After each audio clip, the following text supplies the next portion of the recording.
Hi, this is James, and welcome back to Storytime with James. Make sure you like, subscribe, and leave me a comment if you like. And if you would, please hit me on the Cash App. Hit me on the Cash App so I can get more acrylic paint, masking tape, and brushes. That's all. All right. This is a rebroadcast of a old one that I did, and it was about the valley. Yes, check it out. Valley.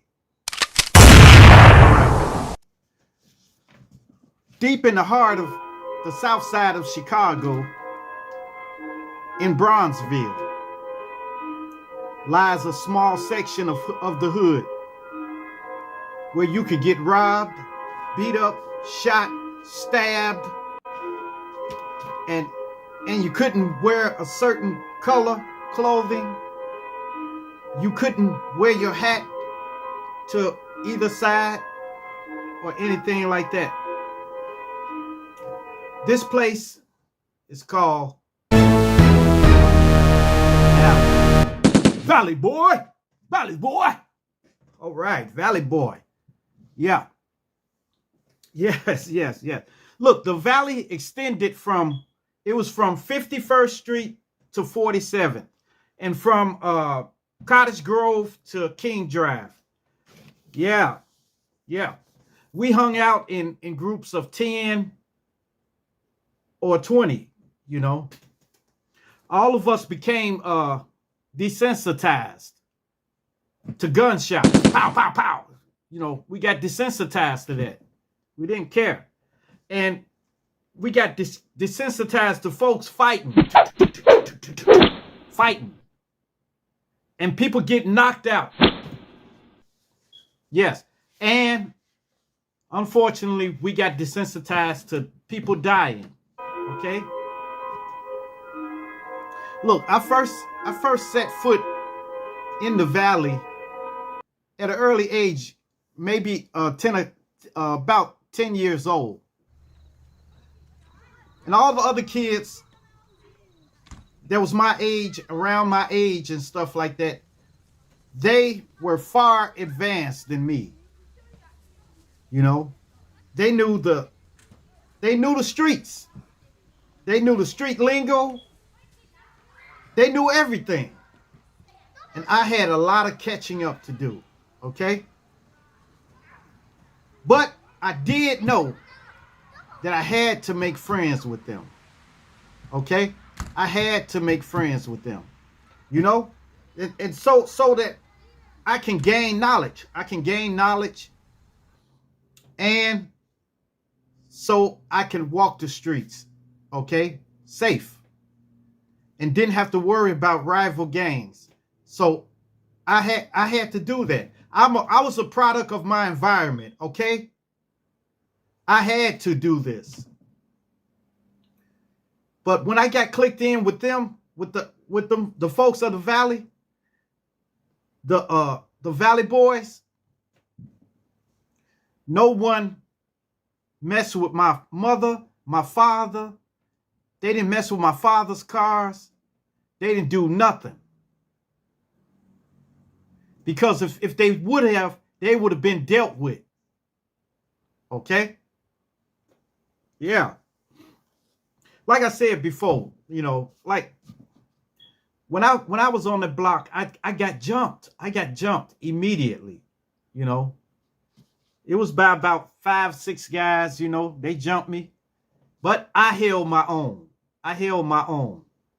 And then they accepted me. Okay? They accepted me. So when they accepted me, it was good. Everything was good. If somebody threatened me somewhere else, all I had to do was come back and then and tell them, and all of us would get together and we'd go over there. It's crazy, but like I said, I'm a product of my environment. And if you're in an environment where it's like that, you will soon change like them. Okay? And I'm sure that happened to every one of them around there. Every one of them around there had to go through that. They had to, or either they grew up with their brothers had to go through that, or their sisters had to go through that. Man, okay, then when I got around 14, 15 years old, 13, somewhere around in those areas. So one day we was on 51st Street. One night we was on 51st. And we had started drinking and smoking. I'm not proud to say it, but I'm trying to let y'all know what I've been through. Okay? So we had drank some Old English beer. Okay?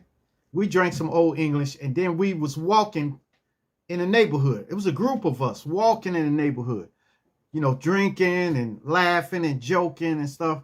And we got to 51st Street, and the cars were going by. We was looking. And then I saw a detective car coming. So I got a brick, and I told everybody, I said, I'm going to bust his window. And I did it. I bust his windshield out, okay? And he went up on the curve and everything. Then they came after us, and we all ran. And we ran and then hid and stuff. So then everybody started saying, hey man, that's good. You did good. You did good, man. You bust this window, you know. But I never was exposed to stuff like that. So it was all new to me. Then I started running with the auto boys, you know, where we would steal cars and we would sell parts and stuff like that. We would steal cars, you know. That's when I got my first car. It was a 71 Buick Electra. I got my first car, and then I wanted to fix it up, so we stole. So we stole cars and stuff like that for a while, and then it came time for me to go to jail. Okay, but you know they didn't really get me for nothing. You know, they just got me on suspicion of being around a stolen vehicle. You know. But I did have a hand in it, but nobody would tell on you. Nobody would tell. If somebody went to jail, they didn't tell on nobody. Okay? But there was one guy who told. All of them, they were doing breaking and entry. Okay? And somebody told on, or he told on people so he can get out of jail. And we all had to violate him. We had to give him a violation, you know. And we went under Luther Terrence, was a tall building, and under there was a garage. We took him under there and we dealt with him under there. From telling, you know. So once I saw that, once we had to do him like that, I knew if I snitched or anybody else snitched, it could happen to them. It could happen to them. You know. Yeah, man. And then we would fight, you know, like if we had beef with somebody in the valley, they would set it up so both of y'all can get out there and fight. So fight it out. And we would fight would fight and fight, and until either he got tired or he got hurt real bad, and he said, no more, no more, no more, no more. Then that's it. You know what? Then we would shake his hands, and give him a hug. Give him a hug. That was it. No more fighting. You know? And it was kind of bad. It was bad through other people's standards, but if they were there, they would have had to do what I did. They would have had to join in or get stomped out or something. You know? So after that, you know, we started drinking a lot. Drinking, getting a drink, especially on the weekends. We would drink, we would smoke marijuana and stuff like that, and just get messed up. And we thought it was cool. And you know, on someone's birthday, you will get them totally smashed, okay? And then pick them up. Everybody will pick them up, take them to their house, and dump them off in the front of their front door. And that was funny to us. That was really funny. And we would talk about that until the next person's birthday come up. It's crazy. It is crazy. That's why I don't do nothing now. Okay?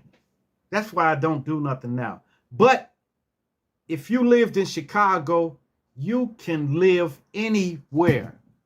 You can adapt to any environment. Okay?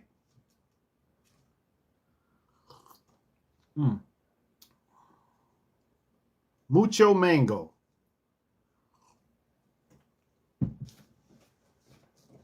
If you lived in Chicago, you can live anywhere. I'm telling you, I'm not joking. People I've seen in Chicago, from Chicago, are in different places now. You know, when I went to jail, I got in jail and I got into a fight with a rival gang member, okay? And I was fighting. We fought for about almost 20 minutes. And then somebody in the back, we was in a dorm, a big dorm, okay? Somebody in the back said, Valley boy. Somebody said that. And I looked, and it was someone from the Valley that I hadn't seen in a long time. So I said, man, what's up, man? Man, where you been, man? See, I thought he had got shot and stuff like that. He said, oh, man, I've been out of town. I said, well, where you been? He said, in California, 26 in California. And he laughed about it. And we laughed. And then I went back to the back with them, and it was a lot of people from the Valley. So with that protection, I was good in jail. I was good. So after that, it was no more fighting for me in there. The whole time I was there. Yep. When I got out, I kind of said a prayer to myself that I never get locked up again. Okay?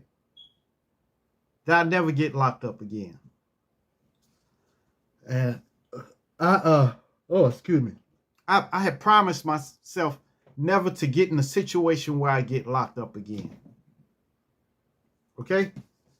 Then a buddy of mine, I'm gonna call him, I'm not gonna use his real name. I'm gonna call him Terry.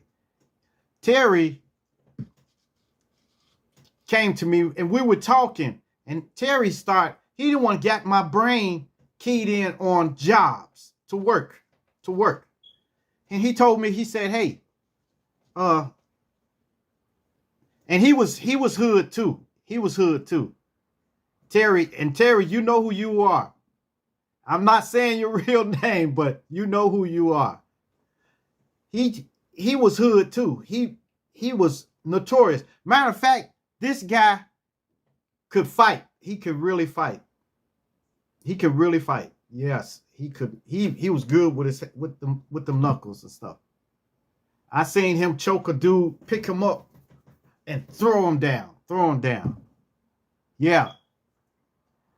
Terry turned me on to working. He told me, he said, look, man, you should come to work. And he told me to come to this place, and it was called Moe's Corned Beef Cellar. Moe's Corned Beef Cellar.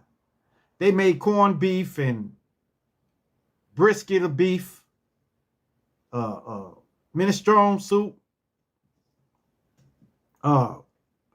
and those Italian beefs and Italian stallions. They made those. So he told me, come on. And he said, I can get you in. I can get you a job. I can get you a job. And I said, nah, man, you don't give me no job. He said, yeah, I can get you one.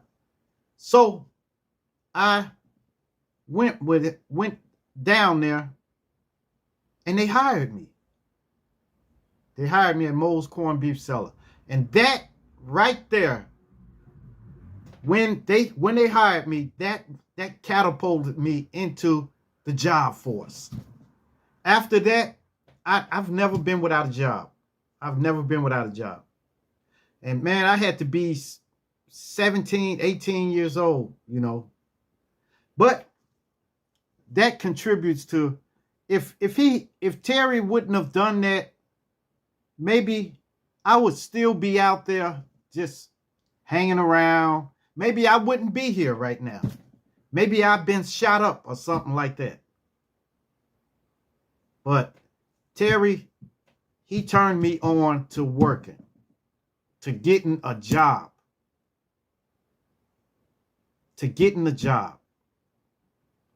And when I got up in there, when I got my first check, it was a real low. It was like maybe $100 something dollars. But that was more than I was getting, you know. So I looked at the check. I said, it's $150. This all I got to do. Work for, you know, this work thing. So after I worked, I think I stayed there maybe a year, maybe 2 years. I don't know, but I think a year and a half, maybe. And then from there, I went to another job. I immediately went over to another job. You see? So he turned me on to getting my first job. See, there's not all bad people in the hood. It's not all bad people. Some of them are good. Now, look, even though Terry was, you know, he was kind of rough and tumble, but he still got employment. Okay? And Terry, thank you. Thank you. But when he got me that job, and then I got another job after that, and then it just kept progressing. You know? Because I didn't want it. When I left Moe's Corned Beef Cellar, I had to wait maybe a couple of weeks before I got my other job. So I was missing a check. So I'm like, man, what in the world? I was missing my check, you know. So that made me get out and get another job. Yep.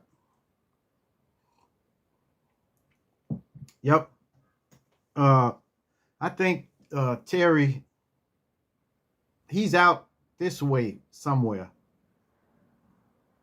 But he's got a good job now, you know. More power to you, you know. Yeah. Yeah, the Valley, man. The Valley.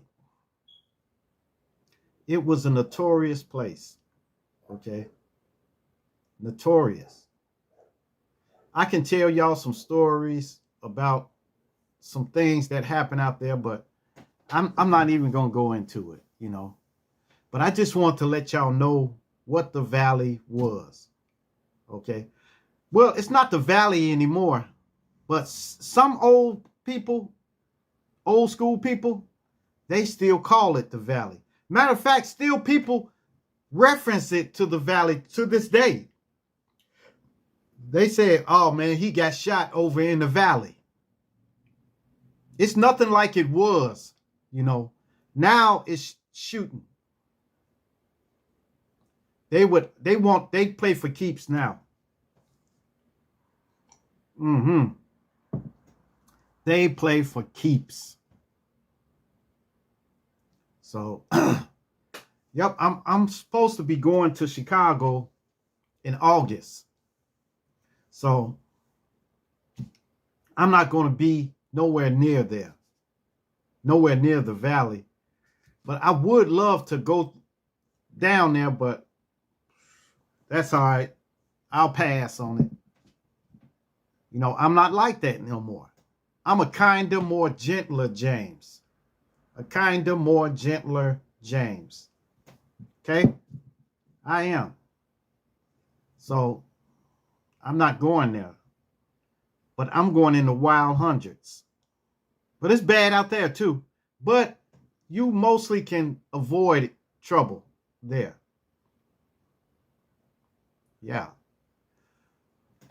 Well, yeah, I just wanted to tell y'all about the Valley. And that I'm still a Valley boy at heart. Okay? Valley boy! Still a Valley boy at heart. I still think about those days.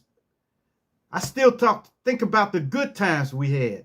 I still think about the talks that I talked to those brothers. Man, I started talking to the brothers out there. I don't know what came over me, but I guess it was just a change that came over me. And I was just talking, say, hey, man, look, man, how long you going to be sitting here doing this? How long you going to be sitting on the porch every day? You know? And, you know, just putting something in their mind, you know. One of my partners out there, he went to the Navy or something like that. He got out. It was a lot of my partners out there. They got out, but it was just a handful, you know. The rest, they stayed there. And some of them got shot and killed. Some of them overdosed on drugs. Some of them went to jail for a long time, you know. But it was a handful of them. They got out, and I was one of them. I was one of them that was fortunate enough to leave, you know. But the Valley was a close-knit. We were like family. We were like family, you know, and just like family, sometimes somebody would mess with somebody in your family, and then all of you had to go and jump him or, you know, go and take care of that. That's the way it was. All right. But I'm not near about trying to glorify it. Okay? I'm not trying to glorify it. I'm just telling you about it. Okay? All right. Make sure you like, subscribe, and leave me a comment if you like. And hit that bell notification. Hit that bell notification so that you'll know every time I drop another video. And share. Share my videos so that everyone get this experience and get to see my videos, okay? And I'm not going to stop until everybody gets a chance to see my videos. That's a goal of mine, is to get everybody watching me. All right. And subscribe. Subscribe. Subscribe to my videos, okay? All right. Peace. Adios. Salami. Valley boy. Chair dance.